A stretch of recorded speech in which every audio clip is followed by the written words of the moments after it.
نحمده ونستغفره ونؤمن به ونتوكل عليه ونعوذ بالله من شرور أنفسنا ومن سيئات أعمالنا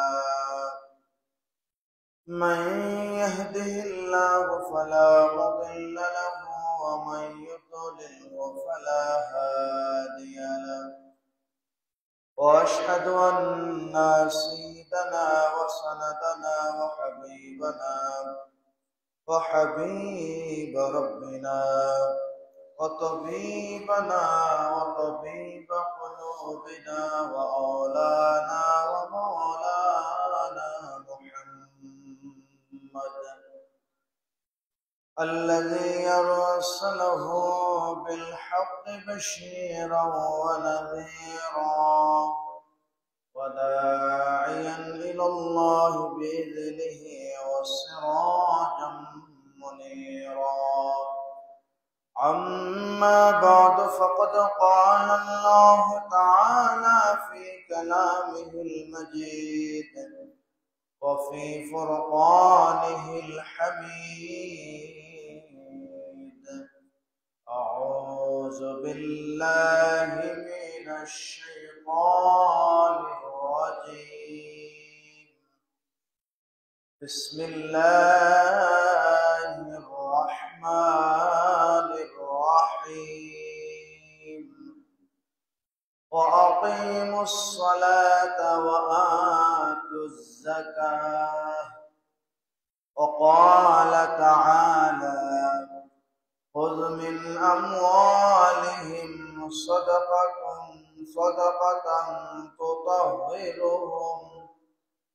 تطهرهم وتزكيهم بها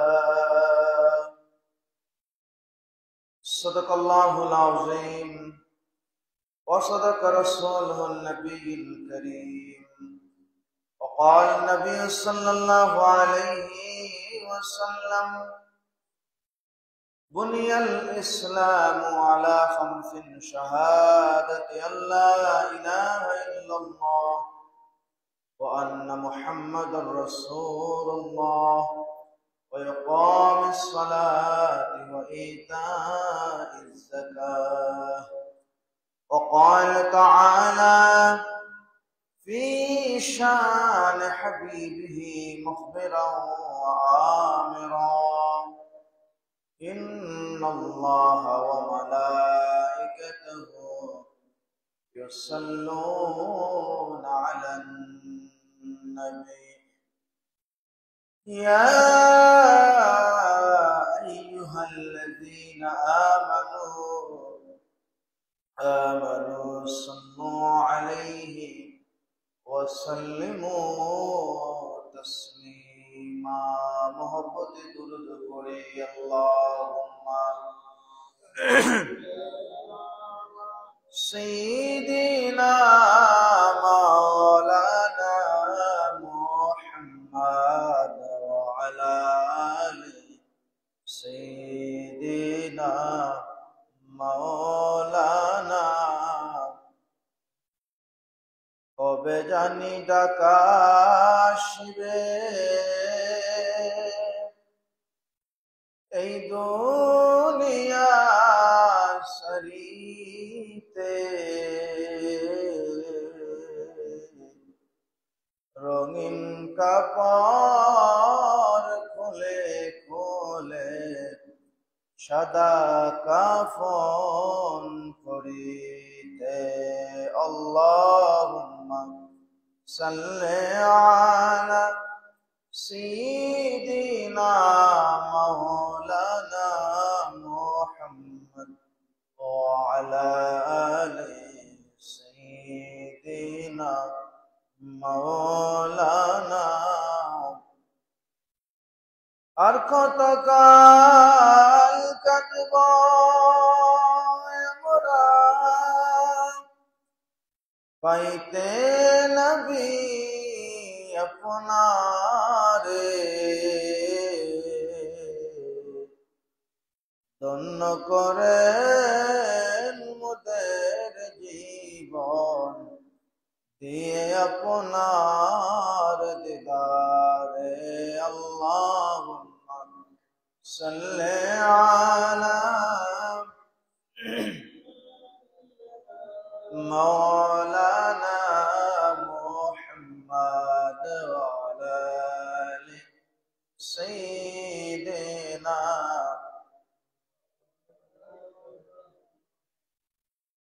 रंगेला जहां में सईद अबरार से गुलशान आलम जाला गुलबन असरार से अल्लाहुम्मा सल्ले अला सय्यिदिना मौलाना मुहम्मद व अला आलि सय्यिदिना मौलाना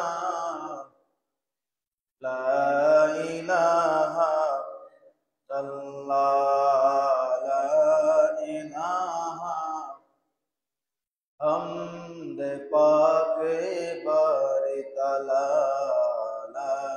शरीक तेनिए खेला शरीक तेनिए खेला हमद पाके बारी ताला शरीक तेनी ला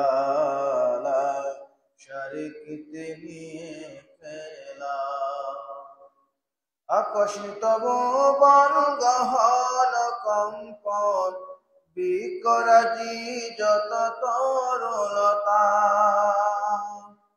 আকর্ষিত বন গহন কম্পন বিকরাজি যত তরলতা সকলে মিলে তব নাম জপে সকলে মিলে তব নাম জপে বসিয়া নীরবনের আলালা শরীক নিয়ে খেলা শরীক নিয়ে শরীক নিয়ে খেলা हमद पाके बारी ताला शरीक तेनी खेला ला इलाहा इल्लल्लाह मुहम्मदुर रसूलुल्लाह सल्लल्लाहु अलैहि वसल्लम सुब्हानका ला इल्मा लना इल्ला मा 'अल्लमतना इन्नका अंतल अलीमुल हकीम اللهم صل وسلم وبارك عليه উপস্থিত সম্মানিত মুসল্লিনে کرام মুরব্বিনে আযম মহান আল্লাহ সুবহানাহু ওয়া তাআলার দরবারে অসংখ্য অগণিত শুকরিয়া আদায় করি যে মহান রব্বে কারীম আজকে রমজানের দ্বিতীয় জুমাবান আল্লাহ পাক রব্বুল আলামিন আজকে 13ই রমাদান মাগফিরাতের তৃতীয় দিনে আল্লাহ তাআলা তার মসজিদের মধ্যে আমাদেরকে আসার বসার তৌফিক দিয়েছেন। সে মহান রবের দরবারে তার পছন্দের কালিমাতুশ শুকর উচ্চ আওয়াজ দিয়ে আমরা সকলে আদায় করি আলহামদুলিল্লাহ। লক্ষ কোটি দরুদ ও সালাম জানাই আকায়ে নামদার তাজদার মদিনা সাইয়্যিদুল মুরসালিন খাতামুন নবী শামসুদ দুহা বদরুদ্দুজা রাসূল আরবি ওয়াল আজমি ইমামুল মুরসালিন সাইয়্যিদুল মুরসালিন নবী মুহাম্মদ রাসূলুল্লাহ সকলে পড়ে সাল্লাল্লাহু আলাইহি ওয়াসাল্লাম। সম্মানিত হাজিরিন, আমরা আজকে পবিত্র কোরআনে অন্যতম একটা বিষয় এবং একজন মুসলমানের ইসলামের 5টি দাবির মধ্যে 5টি স্তম্ভের মধ্যে অন্যতম একটা স্তম্ভ হচ্ছে যাকাত। আমরা যাকাত সম্পর্কে কিছু শুনব এবং আল্লাহ পাক রব্বুল আলামিন যেন আমাদের শোনাকে আমল পর্যন্ত পৌঁছে দেন, আল্লাহর কাছে তৌফিক কামনা করি। ওমা তৌফিকি ইল্লা বিল্লাহ, আলাইহি তাওয়াক্কালতু ওয়া ইলাইহি উনীব। হাজরিন, আমি আলোচনা সত্ত্বে পবিত্র কোরআনুল কারীমের যেখানে আয়াতে কারিমা এবং নবীজির অসংখ্য অগণিত হাদিস থেকে হাদিসের একটা অংশ আপনাদের সামনে তিলাওয়াত করেছি। তো আল্লাহ পাক রব্বুল আলামিন এই আয়াত সমূহে আমাদেরকে যাকাত সম্পর্কে উদ্ধৃত করেছেন এবং নবীর এই হাদিসও আমাদেরকে যাকাত সম্পর্কে বলে দিচ্ছে। এখন আমরা জানবো যাকাত সম্পর্কে। যাকাত আসলে জিনিসটা কি, যাকাত বলতে কি বোঝায়। যাকাত আগে জানি আমরা যাকাত শব্দের অর্থ বা তার সংজ্ঞা। যাকাত বলতে বোঝায় অনেক অর্থ দিয়েছেন, এর মধ্যে যাকাতের একটা অর্থ বলা হচ্ছে তাহরা, পবিত্রতা। যাকাতের একটা অর্থ বলা হয়েছে পবিত্রতা। পবিত্রতা কেন বলা হলো? যাকাত দুইটা জিনিস পবিত্র করে মানুষের। এক নাম্বার যে জিনিসটা পবিত্র করে মানুষের সম্পদকে সমস্ত গুনাহ থেকে পবিত্র করে সম্পদটাকে ভালো রাখে, নিরাপদে রাখে। এক। দুই নম্বর হচ্ছে যাকাত মানুষের অন্তরকে পবিত্র করে, মানুষকে গুনাহমুক্ত, ব্যক্তিকে গুনাহমুক্ত করে। প্রথমে আপনার সম্পদকে পবিত্র রাখে সমস্ত গুনাহের কাছ থেকে, সমস্ত আপনার সুদ ঘুষ থেকে মুক্ত রাখে। আর আপনি ব্যক্তি মানুষকে, যে আপনি যিনি যাকাত দিচ্ছেন, আপনি ব্যক্তি মানুষকেও পবিত্র করে গুনাহমুক্ত করে। সুবহানাল্লাহ। এরপরে যাকাতের আরেকটা অর্থ বলা হচ্ছে আন-নামা, বৃদ্ধি পাওয়া। যাকাত বৃদ্ধি করে, দুইটা জিনিস বৃদ্ধি করে, কেউ বলছেন তিনটা জিনিস। এক নম্বর যেটা বৃদ্ধি করে, আপনার যে সম্পদটাকে আপনি আল্লাহর রাস্তায় যাকাত দিচ্ছেন, এই সম্পদটাকে আপনাকে আল্লাহ পাক রব্বুল আলামিন আরো বাড়াইয়া দিবেন। সুবহানাল্লাহ। আর বৃদ্ধি করে আপনার ঈমান। যত আপনি আল্লাহর রাস্তায় দান করবেন, আপনার ঈমানি মহব্বত, ঈমানি শক্তি আরো বৃদ্ধি পাবে, আল্লাহ তাআলা বাড়াইয়া দিবেন। এভাবে যাকাতের আরো অনেক অর্থ আছে। যাকাত অর্থ হচ্ছে দান করা, যাকাত অর্থ হচ্ছে আল্লাহর রাস্তায় ব্যয় করা, আরো অনেক করতে পাওয়া যায়। যাকাতের কিছু সংজ্ঞা আমরা জানি, বেসিক যে সংজ্ঞাগুলো। যাকাত বলা হয় মহান আল্লাহ সন্তুষ্টির উদ্দেশ্যে হাশেমি এবং তার আজাদকৃত গোলাম ব্যতীত দুনিয়ার সমস্ত অভাবী, দুস্থ, ফকির মানুষকে মালে নেশাব আপনি হবার পর নির্দিষ্ট একটা অংশ যেটা আল্লাহ রাস্তায় দিতে হয়, যাকাত, এই অংশটাকে দেয়া, আল্লাহ রাস্তায় দেয়াকে বা আল্লাহ রাস্তায় একজন মানুষকে এই টাকাগুলো দিয়ে তাকে মালিক বানিয়ে দেয়াকে যাকাত বলা হয়। অর্থাৎ সংক্ষিপ্ত কথা, সার কথা হলো, আপনার উপর যে সম্পদ নেশাবের পরিমাণ হয়েছে, নেশাবের পরিমাণ থেকে আল্লাহ পাক রব্বুল আলামিন একটা হারে মানুষকে দান করার জন্য, যাকাত দেওয়ার জন্য বলেছেন। ওই দানকৃত মাল, দানকৃত সম্পদ একজন দুষ্ট মানুষকে একেবারে বিনা স্বার্থে, বিনা লোভে একদম আল্লাহ রাস্তায় তাকে মালিক বানিয়ে দেওয়ার নামই হচ্ছে যাকাত। এখন আমরা যাকাত কখন আমাদের উপর অবতীর্ণ হচ্ছে, এর আগে আমরা জানি যাকাত কতটুকু গুরুত্বপূর্ণ আমাদের জন্য। পবিত্র কোরআনে আপনি যদি একটু পর্যালোচনা করেন, আল্লাহ পাক যত জায়গায় বলেছেন আকিমিস সালাত, তোমরা নামাজ পড়ো, তার অধিকাংশ জায়গায় আল্লাহ পাক বলেছেন ওয়া আতুজ যাকাত, তোমরা যাকাত আদায় করো। প্রায় 30টা আয়াতের মধ্যে আল্লাহ পাক রব্বুল আলামিন পবিত্র কোরআনে 30 বার যাকাত শব্দটা উল্লেখ করেছেন, যে আকিমিস সালাত ওয়া আতুজ যাকাত, ওয়া আতুজ যাকাত, তোমরা যাকাত আদায় করো। এরপরে যাকাত কখন আমাদের উপর ফরজ হয়েছে, এ ব্যাপারে তাফসীর এবং হাদিসের আলোকে আমরা যদি একটু পর্যালোচনা করি, তাহলে জানা যায় যে যদিও যাকাতের বিধান মক্কায় আয়াতে কারিমা নাযিল হয়েছে, কিন্তু দ্বিতীয় হিজরিতে আল্লাহর হাবিব আমাদের শরীয়তের মধ্যে এটা সংযোজন করেছেন। দ্বিতীয় হিজরি থেকে মানুষ যাকাত পালন করে আসছে। এরপরে এই যাকাতটা শুধু যে আমাদের উপর তা নয়, পূর্ববর্তী নবীদের উপর হযরত ইব্রাহিম, ইসহাক, হযরত ইয়াকুব, হযরত ইসমাইল এবং হযরত ঈসা আলাইহিস সালাম সময়ও যাকাত ছিল। তবে উম্মতে মুহাম্মদীদের যাকাতটা হচ্ছে আমাদের জন্য অনেক কল্যাণকর। এই যাকাতের কিছু লক্ষ্য আছে, যেমন এই যাকাতের মাধ্যমে এক নম্বর, এই যাকাতের মাধ্যমে আপনি একজন দরিদ্র মানুষের সাথে সহমর্মিতা দেখাতে পারেন। যাকাতের মাধ্যমে আপনার সম্পদ পবিত্র হয়, এবং এই যাকাত একটা ইবাদত। সর্বশেষ যেটা গুরুত্বপূর্ণ কথা হচ্ছে, ইসলামের যে 5টা ইবাদত, 5টা মৌলিক স্তম্ভ, বুনিয়াল ইসলামু আলা খামসিন, বুনিয়াল ইসলামের বুনিয়াদ যে 5টি, এক নম্বর হচ্ছে কালিমা, নামাজ, রোজা, হজ, যাকাত। এই যে 5টা স্তম্ভের মধ্যে একটা স্তম্ভ আপনার একটা ইবাদত হচ্ছে যাকাত। এখন এই ইবাদত করলে, ইবাদত কেন করতে হবে আল্লাহ পাক বলে দিচ্ছেন। আল্লাহ পাক নিজেই আয়াতে কারিমা নাযিল করে সূরা তাওবায় বলতেছেন, খুয মিন আমওয়ালিহিম সাদাকাতান তুতাহহিরুহুম ওয়া তুযাক্কিহিম বিহা।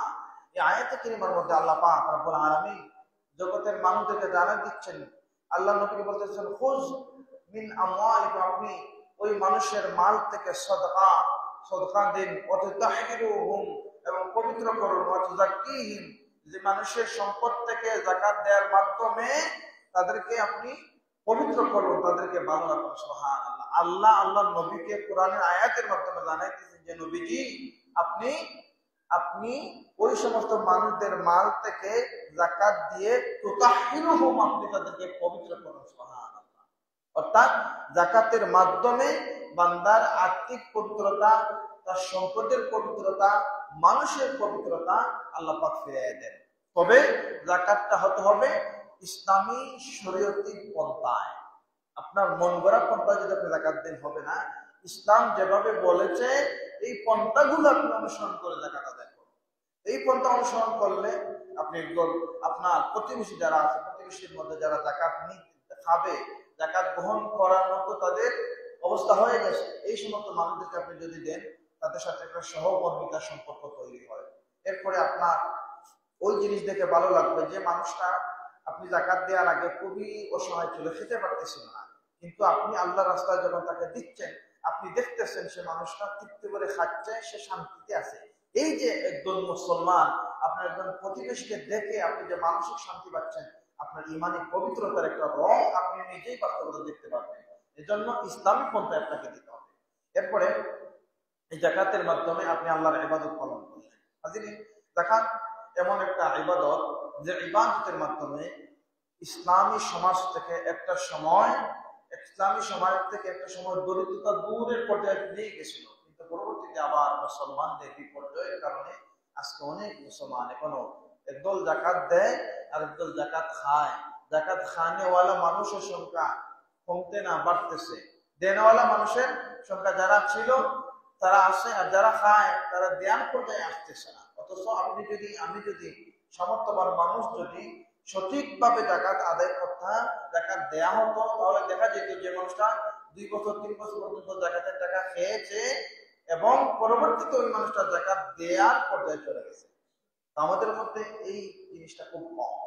হাজরিন, আমরা যে বিষয়গুলো লক্ষ্য রাখবো, আমাদের লক্ষ্য রাখতে হবে, আল্লাহ পাক রব্বুল আলামিন আমাদের উপর যাকাত ফরজ করেছেন। এই যাকাত আদায় করলে আমাদের লাভ দুনিয়ায় আখিরাতে কল্যাণ আছে। এই যাকাত যে সম্পদ, আমরা তো মনে করি যেমন আপনার উপর যাকাত এবছর ফরজ হয়েছে, আপনি 1 লক্ষ টাকায় 2,500 টাকা মনে করেন, সাপোজ উদাহরণ দিলাম, আপনি 52.5 তোলা রূপা পরিমাণ আপনার 1 বছর মজুদ আছে, যেগুলো আপনার ব্যবহারে খাবারের কাজে লাগে নাই, মজুদ আপনি রাখছেন, ব্যাংকে হতে পারে, বিভিন্ন মধ্যে আপনি রাখছেন, এটা আপনার হচ্ছে মালে নেশাব।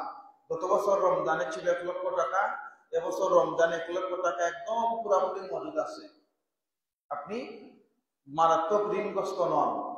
আপনার এই 1 লক্ষ টাকা হচ্ছে মালে নেশাব, এখান থেকে আপনি 2.5% অর্থাৎ 2,500 টাকা যাকাত দিবেন।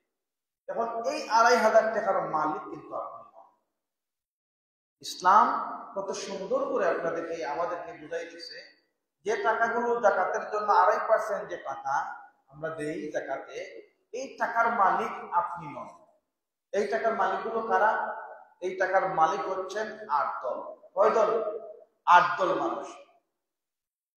এই টাকার মালিক কারা সেটাও কিন্তু আল্লাহ পাক পবিত্র কোরআনে বলে দিয়েছেন। 8 দল মানুষকে এই টাকাগুলো দিতে হবে। এখন যারা এই টাকাগুলো দিবে না, যারা দিবে তাদের তো অনেক ফজিলত আছে। এখন কথা হচ্ছে যারা দিবে না তাদের অবস্থা কেমন হবে?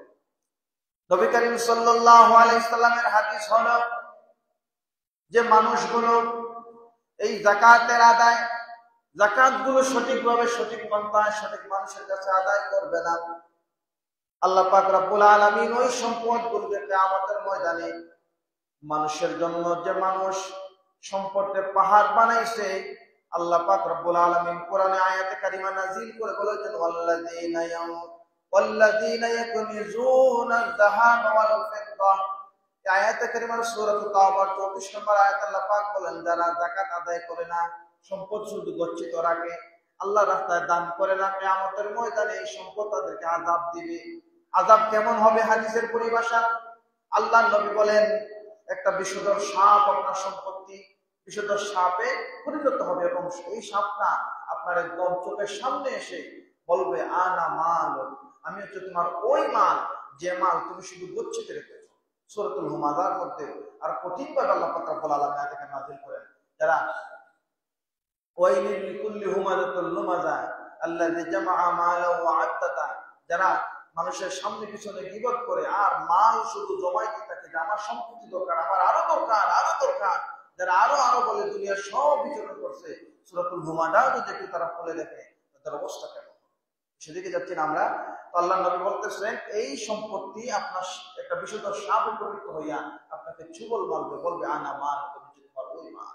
যদি আপনার এই মালটাকে যাকাতের মাধ্যমে, আল্লাহর রাস্তায় দেওয়ার মাধ্যমে, গরিবের হক আদায় করার মাধ্যমে পবিত্র না করে, তাহলে আপনাকে এই অবস্থা দেবে। আর যদি আপনি সঠিকভাবে যাকাত আদায় করেন, গরিবদের হক আদায় করেন, সম্পদকে পবিত্র রাখেন, এই সম্পত্তি আমরা বলে দিতে চাই, যাকাত যদি আপনি দিচ্ছেন না, এটা আপনি আপনার তো নয়, আপনার উপর আল্লাহ পাক রব্বুল আলামিন এটা রেখেছেন ওই মানুষদের হক, আপনি যাদেরকে দিচ্ছেন না। তো মানুষের হক হচ্ছে ওই 2.5% যাকাত। আপনার কোটি কোটি টাকা মানুষের হক নয়, কোটি কোটি টাকা থেকে এই যে যেগুলো মালে নেশাব হয়ে গেছে, এই মালে নেশাব থেকে 40 ভাগের 1 ভাগ বা 2.5%, লাখে 2.5% আমাদের হিসাব বোঝার সুবিধার্থে, এগুলো হচ্ছে মানুষদের সম্পদ, এগুলো আপনার সম্পদ আপনি মনে করতে পারবেন না। আর একদম সোজা কথা, পরিষ্কার কথা হলো, আপনার সমস্ত সম্পত্তির মালিক হচ্ছেন আল্লাহ তাআলা। সমস্ত সম্পত্তির মালিক হচ্ছেন আল্লাহ তাআলা। আল্লাহ আপনাকে দিয়েছেন, আপনি শুধুমাত্র পাহারাদার, এই সম্পত্তির আপনি পাহারাদারের দায়িত্ব পালন করতেছেন। এখন এই পাহারাদারের দায়িত্ব পালন করতে যাইয়ে আপনাকে কেমন পাহারাদার হতে হবে? যখন আপনি যাকাত দেবেন, যাকাতের ক্ষেত্রে আপনি একদম পরিপূর্ণ হিসাব করে, যাদেরকে যাকাত দেওয়ার কথা আল্লাহ পাক কোরআনে বলছেন, আপনি তাদেরকে যাকাত দিবেন। এবং যাকাত কতটুকু দিতে হবে আল্লাহ সেটাও বলে দিয়েছেন, আপনি সেই পরিমাণ যাকাত দিবেন।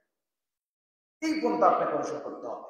এখন আল্লাহ নবী বলতেছেন, যে মানুষগুলো যাকাত দেয় না তাদের বিভিন্ন ধরনের শাস্তি হবে, বিষধর সাপ তাকে দংশন করবে এবং কিয়ামতের ময়দানে বেরি করাইয়া দেওয়া হবে। এটা আল্লাহর কোরআন সূরা আল ইমরানের আয়াতে নাযিল আছে। আরেকটা হাদিস আছে, আর এই জিনিসটা অনেকে আমরা হয়তো জানি বা মানি না। পশু পাখির ক্ষেত্রে এখন তো মোটামুটি আমাদের খুব কম হয়ে গেছে। একটা সময় মানুষ বিশাল ছাগল, বিশাল পরিমাণ ভেড়া লালন পালন করতেন। পশুর যাকাত পশু দিয়ে আদায় করতে হয়। অনেক বেশি উট পালন করতেন, অনেক বেশি ছাগল আপনার আছে, এটার একটা মালে নেশাব আছে। পশুরও মালে নেশাব আসে, পশু দিয়ে আপনাকে আদায় করতে হবে। এখন যারা এটা করবে না, আল্লাহ নবী বলে দিচ্ছেন, কিয়ামতের ময়দানে কেউ যেন তার কাঁধে একটা উটের বেরি কাঁধে নিয়ে আমাকে এসে বলে না, বলে যে ইয়া রাসূলুল্লাহ, আপনি আমাকে শাস্তি থেকে রক্ষা করুন। কেউ যেন জ্বলন্ত একটা ছাগল তার কাঁধে নিয়ে এসে কিয়ামতের ময়দানে আমাকে এসে এটা না বলে, ইয়া রাসূলুল্লাহ, আমাকে আপনি শাস্তি থেকে রক্ষা করুন, আমাকে জান্নাতের ফয়সালা করে দিন, আমাকে ক্ষমার জন্য আপনি ব্যবস্থা করে দিন, কেউ যেন এটা না বলে। কেননা আমি দুনিয়ার জমিনে তাদেরকে বলে দিয়েছি যে তোমরা উটের যাকাত এভাবে আদায় করো, ছাগলের যাকাত এভাবে আদায় করো, ভেড়ার যাকাত এভাবে আদায় করো। আমি বলে দিয়েছি দুনিয়ার জমিনে, কিয়ামতের ময়দানে এসে তারা যেন এটা না বলে, এটা না দেওয়ার শাস্তি তাদেরকে যখন দেওয়া হবে, তারা এই সাক্ষী নিয়ে যেন আমাকে বলবে, ইয়া রাসূলুল্লাহ, আপনি আমাদের জন্য ফয়সালা করে দেন। কারণ সেদিন আমি তাদের কোনো ফয়সালা করবো না, কোনো সরকার, তোমরা দূর হয়ে যাও, দূর হয়ে যাও। দুনিয়ার জমিনে স্পষ্টভাবে আমি তোমাদেরকে জানাই দিয়েছি, আমার হাদিসের মাধ্যমে তোমাদেরকে জানাই দেওয়া হয়েছে তবে তাবেঈনদের মাধ্যমে, উলামায়ে কেরামদের মাধ্যমে, মসজিদের ইমাম সাহেবদের মাধ্যমে তোমাদের কানে কানে পৌঁছায় দেওয়া হয়েছে, কিন্তু তোমরা মানো নাই, তোমরা পালন করো নাই। আজকে তোমাদের কিছু করা হবে না, তোমরা জাহান্নামে জ্বলতেই থাকবে। এজন্য আমাদেরকে যাকাতের ক্ষেত্রে খুব খেয়াল রাখতে হবে। যাকাত চারটা জিনিসের উপর দাতব্য। এক নম্বর হচ্ছে আপনার জমি। জমি ক্ষেত্রে দুই ভাবে, উৎপাদিত ফসল, যে জমিগুলোর মধ্যে আমরা মনে করেন ফসল বপন করি, এগুলো থেকে আপনি উসর আদায় করবেন, যাকাত নয়। উসর অর্থাৎ আপনার ফসল, উসর দুই ভাবে আদায় করতে হয়। একভাবে হচ্ছে আপনার জমিনে যদি শুধুমাত্র গাছের চারা বপন করলে ফসল হয়ে যায়, এটার একটা ভাগ আছে, 10 ভাগের 1 ভাগ দিতে হয়। আর যে জমিতে আপনার কীটনাশক ব্যবহার করতে হয়, বিভিন্ন ধরনের ইউরিয়া, ফসফেট সার ব্যবহার করতে হয়, অনেক পরিমাণ পানি শেষ দিতে হয়, এগুলো আপনি 20 ভাগের 1 ভাগ বা আরেকটা পরিমাণ আছে, এই পরিমাণ আপনি উসর আদায় করবেন। এই ফসল এই জমি থেকে উৎপাদিত ধানের মাধ্যমে, উৎপাদিত গমের মাধ্যমে, উৎপাদিত আলুর মাধ্যমে, যেই ফসল আপনি উৎপাদন করেন, অর্থাৎ উৎপাদিত ফসলের উসর আদায় করবেন, যাকাত নয়। আর যাকাত হচ্ছে যে জমিগুলো আপনি ফসল উৎপাদন করেন না, কিন্তু আপনার অতিরিক্ত মালিক আপনি, একটা বাড়ি আপনার আছে, আরেকটা বাড়ি আপনার প্রয়োজন নাই, এটা আপনার অতিরিক্ত, এটা মালে নেশাবের পরিমাণ যদি হয়ে যায় এই টাকার পরিমাণ, তাহলে আপনার যাকাত করতে হচ্ছে, এটা থেকে আপনাকে যাকাত আদায় করতে হবে। আবার এই জমি থেকে আপনি উসর আদায় করলে হবে না। উসর কিভাবে? যেমন আপনি আগামীতে আমাদের সামনে আসছে বৈশাখ, বড় মৌসুমের সিজন, এই সময়টাতে আপনি চিন্তা করবেন আপনি 20 বিঘা জমি করেছেন।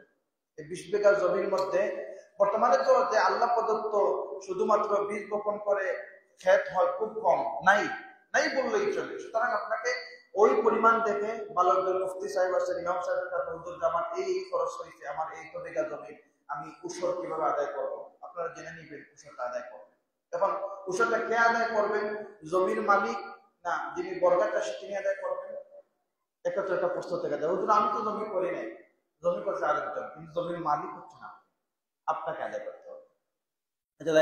এরপরে 2 নম্বর যেটা, যাকাতের যে সম্পদগুলো থেকে যাকাত দিতে হয়, এই বিষয়গুলোর মধ্যে হচ্ছে আপনার স্বর্ণ, রৌপ্য, এগুলো আপনার মালে নেশাব যদি হয়ে যায়, আপনি ব্যবহার করেন অথবা না করেন, আপনাকে যাকাত আদায় করতে হবে।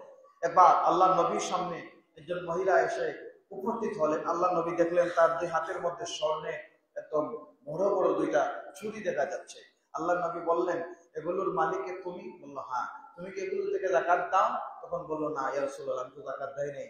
তখন নবীজি তাকে বললেন, এই মহিলাটাকে বললেন, কিয়ামতের ময়দানে তোমার হাতে আগুনের ছুরি পরানো হবে। নাউজুবিল্লাহ। পরবর্তীতে এই মহিলাটা কি বললো?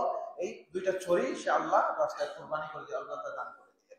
অর্থাৎ এই হাদিসের ব্যাখ্যা আমাদেরকে এটাই বলে দিচ্ছে, যে সমস্ত মা বোনদের আপনার স্বর্ণ আছে, রৌপ্য আছে, আপনারা মালে নেশাবের অধিকার হয়ে গেছেন, 7.5 ভরি স্বর্ণ আপনার আছে, আপনি মালে নেশাবের অন্তর্ভুক্ত।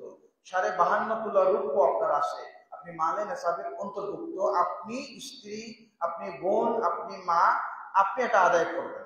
এখন এটা আপনার পক্ষ থেকে আপনার স্বামী আদায় করলেও হয়ে যাবে, আপনার সন্তান যদি আদায় করে হয়ে যাবে, তবে এটা আপনি মানে নেশাব অন্তর্ভুক্ত এই জিনিস। এরপরে মালে নেশাব বা যাকাতের জন্য আমাদের যে বিষয়গুলো, ব্যবসায়িক পণ্য, এগুলো থেকে যাকাত আদায় করতে হয়। আর যাকাত আদায় করতে হয় না যে জিনিসগুলো থেকে, যেটা আপনার ব্যবহার, নিত্য প্রয়োজনীয় যে ব্যবহারগুলো জিনিস, স্বর্ণ বাদে, স্বর্ণ রৌপ্য বাদে, স্বর্ণ রূপ আপনি ব্যবহার করেন না করেন, যদি নেশাব পরিমাণ হয়ে যায় যাকাত দিতে হবে। বাদ বাকি যেমন আপনার ব্যবহারে 40 লক্ষ টাকার প্যারাডু গাড়ি আছে, আপনি নিত্য প্রয়োজনীয় ব্যবহার করেন, এটা যাকাত দিতে হবে। এটা আপনার ব্যবহারের প্রয়োজনীয়, নিত্য প্রয়োজনীয় ছাড়া যদি আপনার একটা প্যারাডু আসে, এখন আরেকটা প্যারাডু দিয়ে আপনি মনে করেন একজন ড্রাইভার দিয়ে ট্রিপ দেয়, এটা আপনার মালে নেশাবের অন্তর্ভুক্ত হবে। এটা যদি মনে করেন এবছর রমজানে আপনি কিনছেন, আগামী বছর রমজান পর্যন্ত আপনার কাছে মজুদ থাকে, এই যখন আগামী বছর রমজান আসবে, যেদিন থেকে আপনার মালে নেশাবের হিসাব করছেন, ওই দিন এই প্যারাডু গাড়ির বাজার দাম কত দেখা যায়, যদি আপনার মালে নেশাবের অন্তর্ভুক্ত হয়ে গেছে, ওই দিনের বাজার দর হিসাব করে আপনি যাকাত আদায় করবেন। স্বর্ণের ক্ষেত্রে এখন আগের একটা দাম ছিল, এখন একটা দাম, এখন যে দাম আছে খুব খেয়াল করবেন আপনারা, অনেকেই অনেক ধনী মানুষ আপনাদের গ্রামের, স্বর্ণ আছে আপনাদের, আপনারা আদায় করবেন। আজকের বাজারের যে দাম, আপনি যখন দান করবেন, যেদিন দিবেন ওই দিনের দাম ধরে আপনাকে আদায় করতে হবে। ব্যবসায়িক পণ্যের ক্ষেত্রে যেমন আজকে আপনার দোকানের মধ্যে 10 লক্ষ টাকার মাল আছে, 10 লক্ষ টাকা মজুদ আছে, আপনি কিনছেন যে দামে, এখন বর্তমানে বাজার দাম আরো বেশি, আজকের দাম নির্ধারণ করে আপনি মালে নেশান বের করে আপনার 40 ভাগের 1 ভাগ, আর সহজ হিসাব হচ্ছে লক্ষ টাকার মধ্যে 2,500 টাকা 2.5% শতে, এই হিসাব করে আপনি আদায় করবেন আজকের দামে। এখন অনেকে চিন্তা করেন যে আমার দাম তো, এটার দাম মাত্র 1 লক্ষ টাকা, মালে নেশান হয় না। কিন্তু এই 1 লক্ষ টাকার রূপো, 1 লক্ষ টাকার স্বর্ণ বর্তমানে 1.5 লক্ষ টাকার মতো হয়ে গেছে, বা এরকম সামথিং হয়ে গেছে, আপনি মালে নেশান বন্ধ করতে হয়ে গেছে। হাজির, আপনাদেরকে আমাদেরকে এটুকু খেয়াল রাখতে হবে। আর যে জিনিসগুলো আমাদের আরো খুব গুরুত্বভাবে খেয়াল করতে হবে, জাকাত দেওয়ার ক্ষেত্রে আমরা যে 8 দল মানুষকে জাকাত দেব, যে 8 দল মানুষকে জাকাত দেব, এই 8 দলের কথা আল্লাহ পাক কোরআনে বলে দিচ্ছেন। পবিত্র কোরআনে সূরাতুল তাওবার মধ্যে আল্লাহ পাক রব্বুল আলামিন বলে দিচ্ছেন যে 8 দলের কথা, ইন্নামাস সাদাকাতু লিল ফুকারাই ওয়াল মাসাকিনি ওয়াল আমিলিনা আলাইহা ওয়াল মুআল্লাফাতি কুলুবুহুম ওয়া ফির রিকাব ওয়াল গাদিবিনা ফি সাবিলিল্লাহ ওয়া বিনিস সাবিল। এই যে 8 দলের কথা আল্লাহ পাক বলছেন, এই 8 দল মানুষ কারা আমরা জানি, কিন্তু দেওয়ার ক্ষেত্রে আমরা অনুসরণ করি না, মানি না। আমরা জানি কিন্তু মানার ক্ষেত্রে, পালন করার ক্ষেত্রে আমাদের ভুল হয়, এই জন্য আমাদের অশান্তি দূর হয় না। এই 8 দল মানুষ, 1 নম্বর হচ্ছে ফকির, ইন্নামাস সাদাকাতু লিল ফুকারা।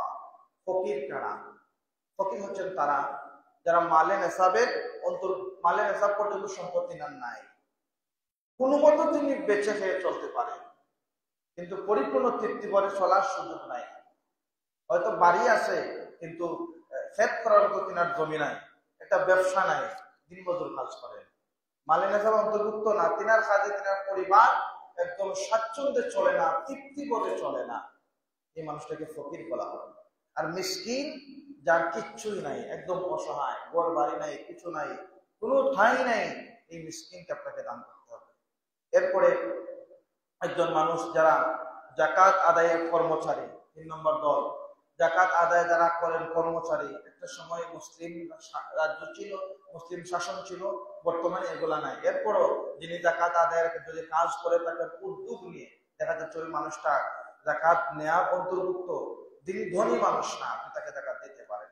এরপরে 4 নম্বরে আপনি জাকাত আদায় করবেন যে মানুষটা ঋণগ্রস্ত, তার ঋণ পরিশোধ করার জন্য তাকে জাকাত আদায় করবেন।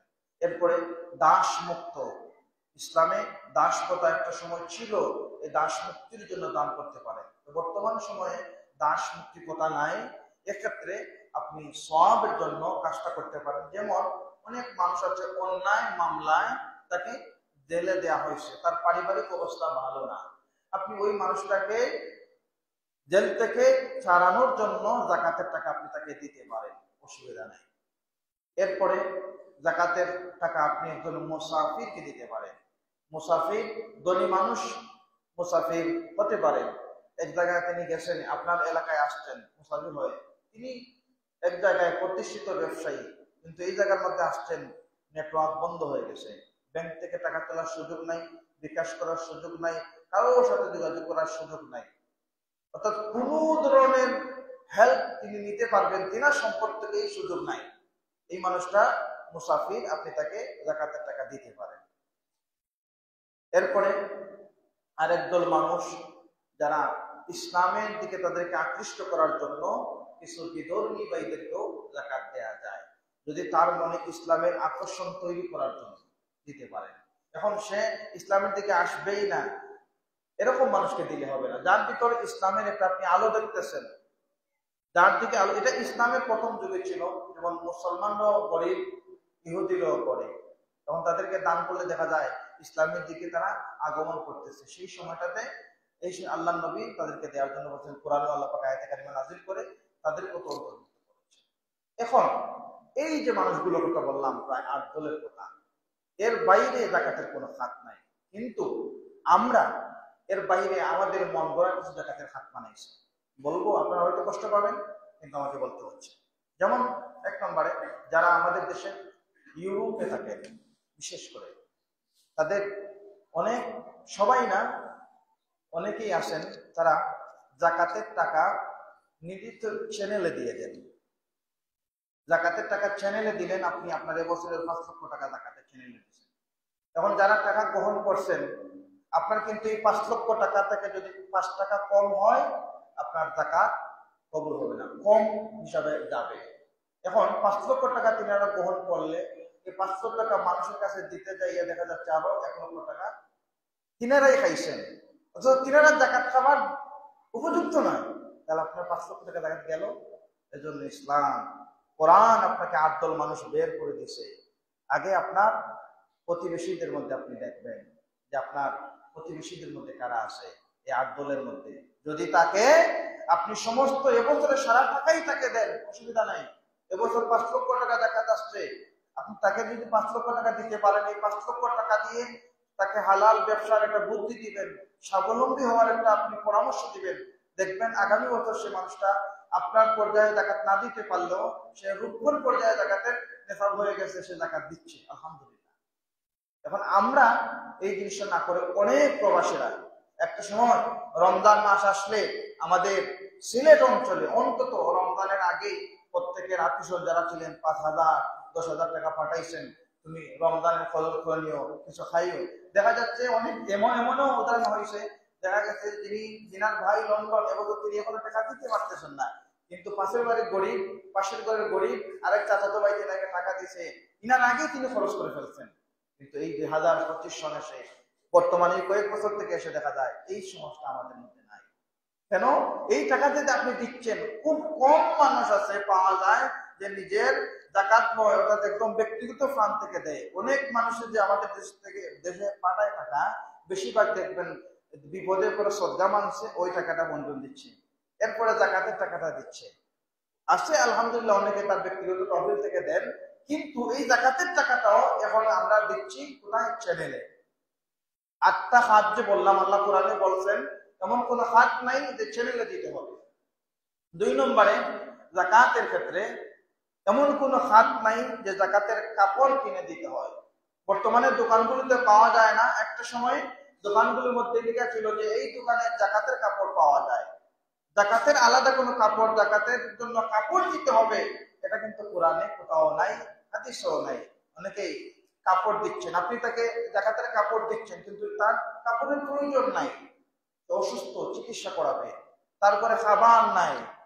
আপনি জাকাতের কাপড় দেন লুঙ্গি আর শাড়ি, কিন্তু তারপরে ছোট ছোট সন্তানগুলো আছে, সে যে ঈদের দিন কাপড় পরবে সে কোথা থেকে পরবে? এজন্য ইসলাম কত সুন্দর করে বলে দিচ্ছে, এই আটদল মানুষকে আপনি নির্দিষ্ট অংশ আপনি তার হাতে দিরহাম পৌঁছাই দেন, টাকা পৌঁছাই দেন, তার যে প্রয়োজন আছে সে প্রয়োজন তো অবশ্যই সে মিটাই নেবে। এরপরে জাকাতের ক্ষেত্রে বিনয়ী মনোভাব আমাদের নাই, অহংকারী মনোভাব থাকে বেশি। এখন একজন মানুষ আপনার কাছে 10,000 টাকা পাওনাদার, আপনি যখন তাকে টাকাটা দিবেন, আপনি কি রাগ করে দিবেন? আমি যদি প্রশ্ন করি, বলবেন হুজুর না, আমি তো সময় মতো দিতে পারছি না, আর সময় মতো দিল ভাই, আমি যে তোমার টাকাটা দিতে পারছি, তুমি কষ্ট নিও না, আমার অনেক উপকার হয়েছে, এরকম তো আমরা একটু সৌজন্যবোধ তাদের সাথে দেখাই, তাই না? ঠিক তেমনি ভাবে যাদেরকে আপনি জাকাত দিবেন তারা আপনার কাছে পাওনাদার, আল্লাহ আপনাকে দেনা করেছেন তাদের কাছে, আপনার কাছে 2.5% যে টাকা রেখেছেন তাদেরকে যখন আপনি পৌঁছাই দিবেন, তখন আপনার আপদামস্তক অবনত থাকবে আল্লাহর কাছে, আল্লাহ আমি সঠিক মানুষের কাছে আপনি যে হক আমার কাছে রাখছেন তার আমি পৌঁছাই দিতে পারছি, আল্লাহ আমার ভিতর থেকে আপনি অহংকার দূর করে দেন। এজন্য জাকাতের একটা অর্থ হচ্ছে, জাকাত মানুষকে তাহারা পবিত্র করে। আল্লাহর কোরআনের আয়াত হচ্ছে ওয়াতুতাহহিরুহুম, হে নবী তাদেরকে পবিত্র করে দেন, ওয়াতুযাক্কিহিম বিহা, জাকাত প্রদানের মাধ্যমে। এবার আপনি জাকাত দিচ্ছেন ঠিক আছে, কিন্তু এটা প্রক্রিয়ার মাধ্যমে আপনি ভুল করার কারণে আপনার জাকাত আল্লাহর কাছে পৌঁছাচ্ছে না। এজন্য জাকাতের ক্ষেত্রে বিনয়ী হতে হবে। জাকাত আপনি যে দিচ্ছেন এটা তাদের মাল, তাদের হক, তাদেরকে দিচ্ছেন, আপনার কোনো ক্রেডিট এখানে নাই, এটা আল্লাহ পাক নির্ধারিত করে দিয়েছেন, এদেরকে দিতেই হবে। এরপরে যে জিনিসটা বললাম, বিদেশে যারা আছেন আপনারা এই জিনিসটা আস্তে আস্তে কমায় আপনার দেশের মানুষের দিকে খেয়াল করুন, প্রতিবেশীদের দিকে আপনি নজর দেন। প্রতিবেশী যদি আপনাকে কিয়ামতের ময়দানে বলে যে আল্লাহ আমি তো এভাবেই আমার মেয়েটা অসুস্থতা, আল্লাহ তো হুকুম হয়েছে মারা গেছে, কিন্তু যদি তিনি সাহায্য করতেন আমার মেয়েটাকে একটু চিকিৎসা করতে পারতাম। আল্লাহ আমি রমজানে রোজাটা তৃপ্তি করে রাখতে পারি নাই, আমি যে সেহরিতে খাবো খাবারের কিছু ছিল না, কিন্তু আমার চাচাতো ভাই পেট করে খাইছে। আপনি পেট ভরে খাইলেন, আপনার প্রতিবেশী উপবাস থাকলো, আপনি পাক্কা মুমিন নন। এজন্য আশপাশের মানুষদেরকে আপনারা যাকাত দেওয়ার চেষ্টা করবেন। যাকাতের ক্ষেত্রে আরেকটা জিনিস যেটা আমরা ভুল করে থাকি, যাকাতের টাকা মাদ্রাসায় দেওয়া যাবে না, ডাইরেক্ট মাদ্রাসার বিল্ডিং এর জন্য যাকাতের টাকা দেওয়া যাবে না, মসজিদ নির্মাণের জন্য যাকাতের টাকা দেওয়া যাবে না, রাস্তাঘাট নির্মাণের জন্য যাকাতের টাকা দেওয়া যাবে না। যাকাতের টাকা দেওয়া যাবে এই যে আটদল বললাম, শুধুমাত্র এই আটদল ব্যক্তি মানুষের জন্য আল্লাহ পাক মানুষের উপর যাকাত ফরজ করেছেন আরেকদল মানুষকে দেওয়ার জন্য, মানুষের উপর যাকাত ফরজ করেছেন আরেকদল মানুষকে দেওয়ার জন্য। যখন আপনি আপনার নাম পড়াইতে যাইয়া যাকাতের 50,000 টাকা চেক করে পাঠাই দিলেন যে অমুক লন্ডনের পক্ষ থেকে মসজিদে 50,000 টাকা দেওয়া হয়েছে, টাকা তো হচ্ছে যাকাতে।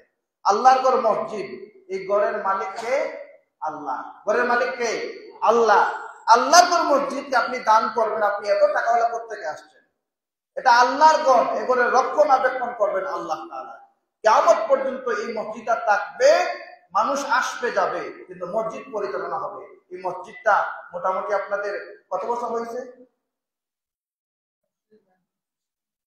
ধরেন আপনার 50-60 বছর, 50 বছর 70 বছর আগে যারা পরিচালনা করেছিলেন আজকে তারা নাই, কিন্তু মসজিদ আছে।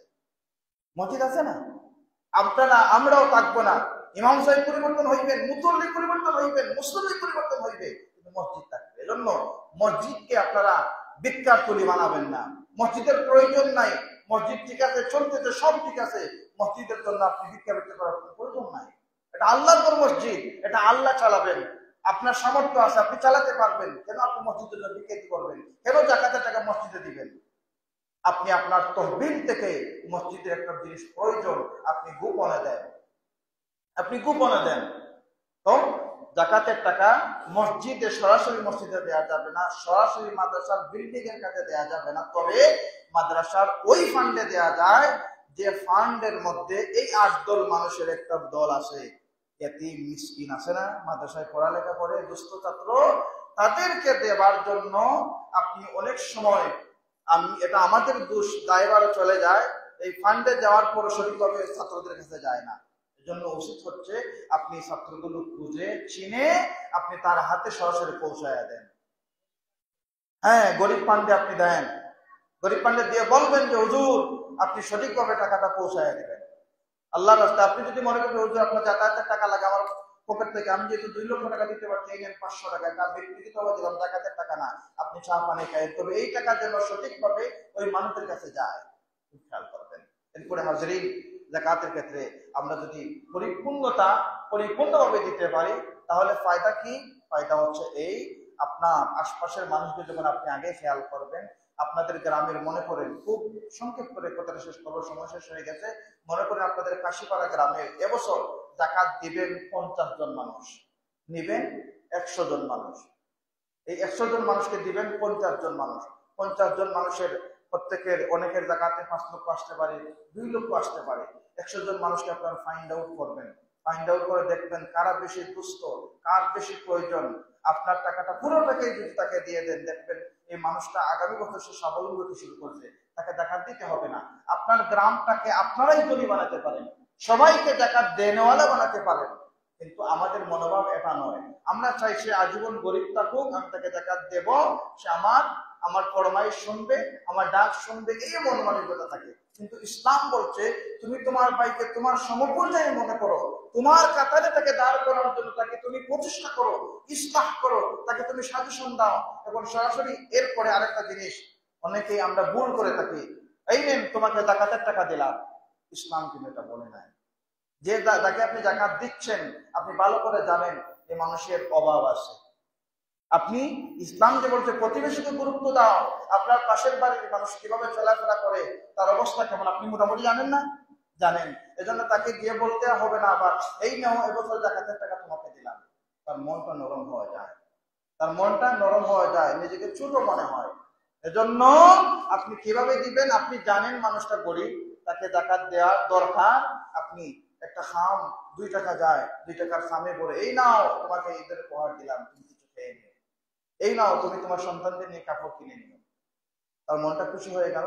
কিন্তু আপনার নিয়ত তো আল্লাহ দেখছেন, আপনি যে জাকাতের টাকা দিচ্ছেন এটা তো আল্লাহ দেখতেছেন, আপনি দিচ্ছেন তো আল্লাহকে দেখানোর জন্য, আপনি তো দিচ্ছেন আল্লাহকে খুশি করার জন্য। কিন্তু আপনি মাইকিং করে জাকাতের কাপড় দেওয়া হবে, জাকাতের খরচ দেওয়া হবে, বা আমি খরচ দিচ্ছি, মাইকিং করার প্রয়োজন নাই। ইসলাম আল্লাহ তাআলা রাব্বুল আলামিন আপনার অন্তরের তাকওয়া, ইন্নাল্লাহা লা ইয়ানজুরু ইলা আমালিকুম সুরুকুম, আল্লাহ আপনার আমল দেখে না, সুরত দেখে না, ইয়ানজুরু কুলুবুকুম, আপনাদের অন্তর দেখেন, আমাদের অন্তর দেখেন। এজন্য জাকাতের টাকা আপনারা যারা দিবেন আল্লাহর ওয়াস্তে আপনারা এই কথা বলবেন না যে এই নামে আপনাকে জাকাতের টাকা দিলাম। এখন হুজুর উনি জাকাত খাবেন কি না আমি বুঝবো কি করে? আপনি তো এখন থেকে সিলেটের মানুষকে গিয়ে জাকাত দেওয়ার কথা আল্লাহ বলেন নাই, সিলেটের একজন অপরিচিত মানুষকে দেখলে তো আপনি বুঝতেই পারবেন না। আপনি বুঝতে পারবেন আপনার কাশিপাড়া গ্রামে আশপাশে যারা আছে তাদের অবস্থা। এখন আপনার কাশিপাড়া গ্রামের সবাই জাকাত নেয়ার কেউ নাই, আপনার পাশের গ্রামে যান, আপনার আত্মীয় স্বজনের মধ্যে যান, আপনার চাচাতো ভাই, আপনার ফুফাতো ভাই, আপনার মামাতো ভাই যারা আছে না, রক্তের সম্পর্ক যারা আছে, আপনার বাড়িতে নাই দূরে আছে, রক্তের সম্পর্কে মানুষদের খেয়াল নেন। আপনি তাদের অবস্থা তো ভালো করে জানেন, তাদেরকে আপনি গিয়ে আবার বলতে হবে না এই নাও জাকাতের টাকা তোমাকে দিলাম। এটা গোপন থেকে আপনি তাকে দান করুন, দেখবেন তার ভিতরে যে একটা প্রশান্তির হাসি তার চেহারার মধ্যে আসবে, এই হাসিটা আপনার জন্য নাজাতের উসিলা হয়ে যায়। সুবহানাল্লাহ। হাজরিন, আমরা জাকাত আদায় করবো যাদের উপর ফরজ হয়েছে সঠিক পন্থায়, এই জাকাত আপনার নাজাতের উসিলা হবে। আবার এই জাকাত আপনাকে জাহান্নামে নেওয়ার জন্য পথ তৈরি করে দিবে। আমরা জান্নাতি পথ তৈরি করব সঠিক পন্থায়, সঠিক মাধ্যমে, দেওয়ার মাধ্যমে, আল্লাহর কাছে বিনয়ের মাধ্যমে এবং শুকরিয়া আদায়ের মাধ্যমে। জাকাত দেওয়ার পর আল্লাহর কাছে শুকরিয়া দেখো, আল্লাহ আমি তো দিলাম, জানি না আদায় হয়েছে কিনা, আপনি কবুল করুন। দেওয়ার পর অহংকারী মনোভাব আসা যাবে না। আল্লাহ পাক রব্বুল আলামিন আমাদেরকে কবুল করুন। ওয়া মা আলাইনা ইল্লাল বালাগ। আস্তাগফিরুল্লাহ, ইন্নাল্লাহা গফুরুর রাহিম। আস্তাগফিরুল্লাহ রাব্বি মিন কুল্লি যামবিন ওয়া আতুবু ইলাইহি, লা হাওলা ওয়া লা কুওয়াতা ইল্লা বিল্লাহিল আলিয়্যিল আযীম। লা ইলাহা ইল্লাল্লাহ মুহাম্মাদুর রাসূলুল্লাহ। একটা দাওয়াত, যেহেতু এটা বিশাল আয়োজনের জন্য মাইকে বলে দিচ্ছি, আগামী 17 রমাদান মঙ্গলবার মহান বদর দিবস উপলক্ষে আপনাদের গ্রামের কাশিপাড়া ইসলামী যুব সমাজের উদ্যোগে ইফতার মাহফিল আয়োজন করেছেন তিনারা। সম্ভবত আমাদের মসজিদের মাঠেই হবে। আপনাদের সবার দাওয়াত, যাদের সাহায্য সহযোগিতা করার মতো অবস্থা আছে, আপনারা ইফতারি খাওয়ানোর জন্য তাদেরকে সহযোগিতা করবেন, তারা দুস্থ মানুষদের ইফতারি খাওয়াবেন। আমরা সবাই মিলে একসাথে ইফতারি করবো। আল্লাহ পাক তাদের এই প্রচেষ্টাকে কবুল করুন এবং আপনারা সকলেই তাদের পক্ষ থেকে দাওয়াত গ্রহণ করুন। আস্তাগফিরুল্লাহ, ইন্নাল্লাহা গফুরুর রহিম। আস্তাগফিরুল্লাহ রাব্বি মিন কুল্লি যামবিন ওয়া আতুবু ইলাইহি, লা হাওলা ওয়া লা কুওয়াতা ইল্লা বিল্লাহিল আলিয়্যিল আযীম। লা ইলাহা ইল্লাল্লাহ মুহাম্মাদুর রাসূলুল্লাহ। আল্লাহুম্মা আমিন। আলহামদুলিল্লাহি কাফা ওয়া সালামুন আলা ইবাদিহিল্লাযীনা ইসতাফা, হামদান কাসীরান মুবারাকান তাইয়িবান ফীহি, হামদান ইয়ালিকু বিজালালিহি ওয়া কামালিহি। রব্বানা যালামনা আনফুসানা ওয়া ইন লাম তাগফির লানা ওয়া তারহামনা লানাকুনান্না মিনাল খাসিরিন। ربنا لا تزغ قلوبنا بعد إذ هديتنا وهب لنا من لدنك رحمة إنك أنت الوهاب. ربنا اغفر لي ولوالدي وللمؤمنين يوم يقوم الحساب. اللهم صل على سيدنا مولانا محمد وعلى آل سيدنا مولانا محمد صلاة دائمة مقبولة تعطي بها النهار العظيم. اللهم يا حي يا قيوم برحمتك نستغيث. رب العالمين আল্লাহ, রমজান বরকতের মাস, নিয়ামতের মাস, আস্তে আস্তে করে রমজানের প্রায় অর্ধেক মাস তো আমাদের মধ্যে থেকে বিদায় নিল। জানি না এই রমজানের নিয়ামত আমরা হাসিল করতে পেরেছি কিনা। রব্বুল আলামিন আল্লাহ আমাদের জীবনের প্রত্যেক গুনাহগুলো মাফ করে দাও। জেনে না জেনে, বুঝে না বুঝে, রাতের অন্ধকারে বন্ধুর পাল্লায় পড়ে, শয়তানের ধোঁকায় পড়ে সগীরা কবিরা যত গুনাহ করেছি, এই রোজার হালতে জুমাবার দিন আপনার কাছে তওবা করলাম, আর গুনাহ করব না, আমাদের মাফ করে দাও। আল্লাহ আমাদের কলিজার টুকরা মা বাবা তাদের অন্ধকার কবরে মাফ করে দাও। যে বাবার বাড়িতে আমরা বাড়িওয়ালা হয়েছি, যে বাবার পরিচয় আমাদের একটা পরিচয় হয়েছে, আল্লাহ ওই বাবা যাদের অন্ধকার কবরে আযাব দিও না। আল্লাহ ওই বাবা যাদের অন্ধকার কবরে, তাদের কবরগুলো জান্নাতের বাগান বানিয়ে দাও। আল্লাহ যাদের জনম দুঃখী মা অন্ধকার কবরে, তাদের কবরগুলো জান্নাতের বাগান বানিয়ে দাও। রব্বির হামহুমা কামা রাব্বায়ানি সগীরা। আল্লাহ আমাদের মহব্বত করে ভালোবাসা আওলাদ দিয়েছো মনি, আমাদের আওলাদকে নেক আওলাদ হিসেবে কবুল করে নাও। আল্লাহ আমাদের বিবি বাচ্চাদের মুত্তাকি পরহেজগার বানিয়ে দাও। বিবি বাচ্চাদের জন্য আমাদের এই সমাজে বেইজ্জতি বাড়ায়ো না। রব্বানা হাব লানা মিন আজওয়াজিনা ওয়া যুররিয়াতিনা কুররাতা আইয়ুন ওয়াজআলনা লিল মুত্তাকিনা ইমামা। রব্বুল আলামিন আল্লাহ অনেকে দোয়া চেয়েছেন, বিশেষ করে জনাব লাইলুর সাহেব বিদেশের জমিন থেকে দোয়া চেয়েছেন। আল্লাহ আপনার বান্দার জিন্দা মুর্দা তামামকে মাফ করে দাও। বিশেষ করে আপনার বান্দার আব্বা সহ চাচা সহ যারা অন্ধকার কবরে, আল্লাহ প্রত্যেকের কবরগুলো জান্নাতের বাগান বানিয়ে দাও। আল্লাহ বিদেশের জমিনে আসেন, আপনার বান্দার খামারে জমিতে বরকত দাও। এই এলাকার तमाम মুর্দেগানদের মাফ করে দাও। যারা বিদেশের জমিনে আসেন, আপনার কুদরত থেকে তাদেরকে সাহায্য করো। আল্লাহ আজকে যে আলোচনা করেছি, আমাদেরকে যাকাত সঠিকভাবে পালন করতে তৌফিক দাও। যাকাতের মাধ্যমে আপনার রাজামন্দি হাসিল করতে তৌফিক আমাদের দিও। তাকাব্বাল মিন্না।